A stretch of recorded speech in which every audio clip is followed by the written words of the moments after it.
یہ ہمارے بچہ ہے بڑا ریگولر نمازی ہمارا عدنان بھائی، انہوں نے ایک ویب سائٹ بنائی ہے مسجد کی، تو یہ 2-4 منٹ کی جو گفتگو میں کرتا ہوں یا جمعے کی جو کوئی بیان ہے میرا، تو یہ ریکارڈ کر کے انہوں نے اس پہ ڈال دیا ہے، کبھی مس ہو جائے تو پھر آپ یوٹیوب پہ بھی سن سکتے ہیں۔ یہ المدنی مسجد کے نام سے۔ آج جب میں پڑھ رہا تھا تو میں نے 3-4 جگہ نشان لگائے کہ یہ باتیں بتاؤں گا، لیکن جب قاری صاحب پڑھتے ہیں تو وہ جو قرآن کریم کا اپنا ایک ردم ہے، ردم جو قرآن کریم کا ہے، اور پھر جو اس کے اندر معنی اور مفاہیم ہوتے ہیں وہ توجہ بدل دیتے ہیں۔ مثلا اللہ اکبر کہ اللہ رب العزت نے بزرگوں سے بات کرنے کا سلیقہ سکھایا۔ بزرگوں سے کوئی ضروری نہیں کہ بزرگ جو ہوتے ہیں کوئی مبرہ عن الخطا ہوتے ہیں، یعنی کوئی ان سے غلطی نہیں ہوتی ہے۔ تو اللہ تعالیٰ نے کہا کہ اگر کسی بڑے بوڑھے بزرگ پیر استاد والد ماں باپ بڑے بھائی کو کوئی ایسی چیز دیکھو جو تمہیں سمجھ نہ آ رہی ہو تو پھر اپنا علم استعمال کرو کہ وہ خود بخود تمہیں بتا دے کہ اس بات کا مطلب کیا ہے۔ مثلا حضرت داؤد علیہ السلام کی 99 بیویاں تھیں، تو انہوں نے ایک خاتون کو پیغام اور بھیج دیا 100ویں بیوی کے لیے۔ ایک درویش اور تھا کوئی، اسے بھی پیغام بھیجا ہوا تھا۔ تو جب ان کا پیغام پہنچا تو گھر والوں نے کہا کہ یہ رشتہ ٹھیک نہیں، یہ ٹھیک ہے، چونکہ یہ بادشاہ بھی ہے اللہ کا نبی بھی ہے، یہ رشتہ ٹھیک ہے۔ وہ جو درویش تھا اس نے اللہ کی بارگاہ میں عرض کی، مالک یہ تو بادشاہ بھی ہے نبی بھی ہے علم بھی اس کے پاس ہے، 3 دولتیں تو نے دے رکھی ہے اور 99 بیویاں ہیں، میرے پاس تو بیچاری اکیلی آنے والی تھی، وہ بھی چلی جائے گی۔ تو اللہ رب العزت نے فرشتوں کو بھیجا انسانوں کی شکل میں۔ حضرت سیدنا داؤد علیہ السلام، قرآن پاک کا واقعہ بتا رہا ہوں آپ کو، وہ لیٹے ہوئے تھے تو اوپر چھت کے اوپر شور ہوا، تو ایک دم وہ اندر ان کے گھر کے کود گئے۔ آپ نے کہا تم کون ہو، یہ کودے کیوں تم میرے گھر میں؟ کہا اصل میں ہم 2 بھائی ہیں، ہمارا جھگڑا ہو گیا تھا، تو ہم نے کہا کہ آپ سے بہتر مسئلہ ہمیں کون بتائے گا؟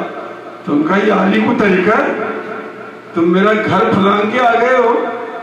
کہا بڑی ایمرجنسی تھی، بڑی مجبوری تھی، ہماری مجبوری نے ہمیں مجبور کیا تو ہم نے چھلانگ لگائی اور آپ کے گھر میں آ گئے۔ اچھا کیا مسئلہ ہے؟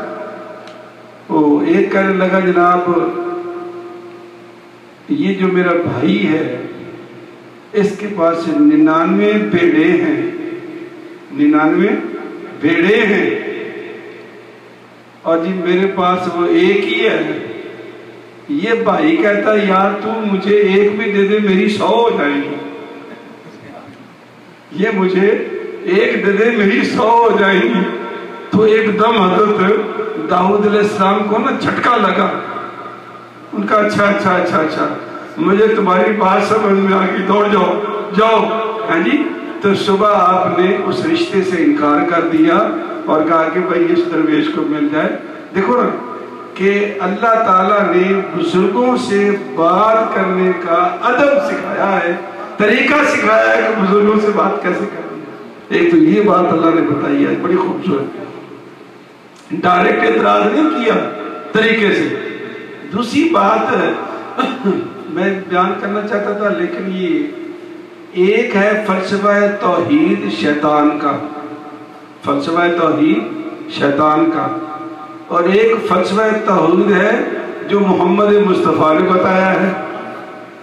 جو محمد مصطفیٰ نے بتایا ہے وہ یہ ہے کہ اللہ کی شان بھی مانو اور اس کی بات بھی مانو، آرگو نہیں کرنا، شان بھی مانو اور بات بھی مانو۔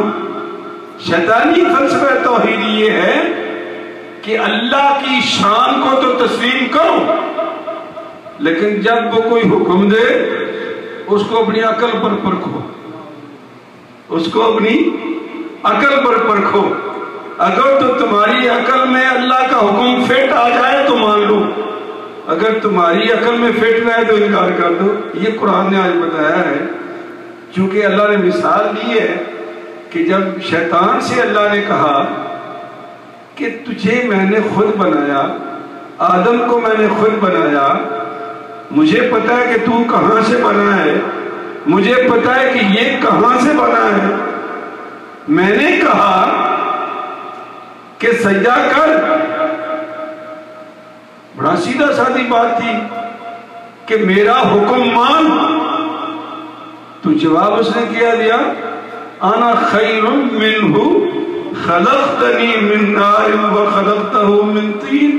اللہ یہ تو میری عقل میں نہیں بات آتی، یہ مٹی سے میرے سامنے بنا ہے، میں نور یعنی آگ سے پیدا کیا گیا ہوں، تو جو نور ہوتا ہے وہ نور کی شان اعلیٰ ہوتی ہے، ظلمت کی جو ہوتی ہے وہ اس سے نیچے ہوتی ہے۔ کبھی نور بھی ظلمت کی طرف جھکا ہے، یعنی اپنی عقل پہ اللہ کے حکم کو پرکھا۔ اچھا اب آگے چل کے اس کا نتیجہ بھی نکالا اللہ نے، جب اللہ نے کہا کہ اخرج فإنک رجیم لعنتی الی یوم الدین، چل لیکن میری بارگاہ سے تو مردود ہو گیا ہے میرے حکم کو نہ مان کے، تو اسے جو قسم کھائی ہے نا وہ سن لے، کہتا قال فبعزتک، قال فبعزتک، اے اللہ مجھے تیری عزت و جلال کی قسم ہے، یعنی ابھی بھی خدا کو سپر پاور مان رہا ہے، وہ ابھی بھی اس کو مان رہا ہے۔ قال فبعزتک لأغوینہم اجمعین، اللہ مجھے تیری عزت و جلال کی قسم ہے میں تیرے بندوں کو گمراہ کروں گا۔ اللہ نے فرمایا الا عبادک منہم المخلصین، کر لے میرے مخلص بندے تیرے چکر میں نہیں آئیں گے۔ اور ہمارے اندر یہ، اب اس کو میں تھوڑی سی بات بتا دوں، اللہ کہتا ہے کہ اے میرے بندو وَلَوْ أَنَّهُمْ إِذْ ظَلَمُوا أَنفُسَهُمْ جَاءُوكَ فَاسْتَغْفَرُوا اللَّهَ وَاسْتَغْفَرَ لَهُمُ الرَّسُولُ لَوَجَدُوا اللَّهَ تَوَّابًا رَحِيمًا۔ اے لوگو اگر تم اپنی جانوں پر ظلم کر لو، گناہگار ہو جاؤ، تو پھر ایسا کرو میرے نبی کی بارگاہ میں چلے جاؤ، میرے نبی کی بارگاہ میں چلے جاؤ، وہاں جا کر مجھ سے استغفار کرو، پھر میرا رسول بھی تمہارے لیے استغفار کرے، تو میں توبہ کے قبول کرنے والا ہوں۔ اب یہاں بھی دو فرقے بنے ہوئے ہیں، تو یہ جب اللہ نے بخشنا ہے تو پھر نبی کے پاس جانے کی کیا ضرورت ہے؟ وہ یہ نہیں دیکھیں گے کہ حکم ربی ہے، یہ نہیں دیکھیں گے کہ یہ حکم ربی ہے، کیوں جائیں؟ اللہ کہتا ہے جاؤ میرے نبی کی بارگاہ میں اور جا کر استغفار مجھ سے کرو، اور میرا نبی بھی دیکھے کہ میرا امتی میرے سامنے کھڑا ہوا اللہ سے مانگ رہا ہے، پھر وہ بھی استغفار کرے، تو پھر دیکھو میں کیسی توبہ قبول کرتا ہوں۔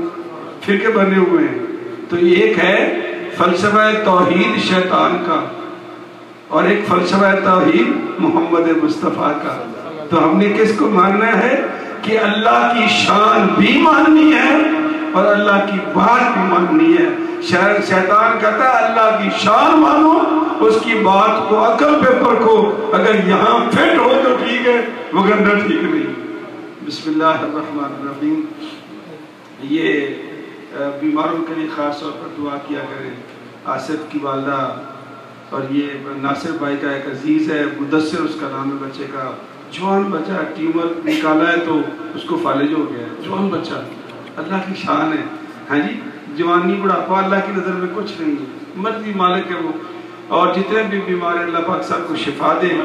اور دوسرا جو ہمارا اعتکاف آنے والا، یا اللہ جس کے دل میں محبت ہے تیرے گھر میں بیٹھنے کی، یا اللہ اس کو پکا کر دے تاکہ جمعے کے دن وہ اپنا بستر لے کر مسجد میں آ جائے۔ آمین برحمتک۔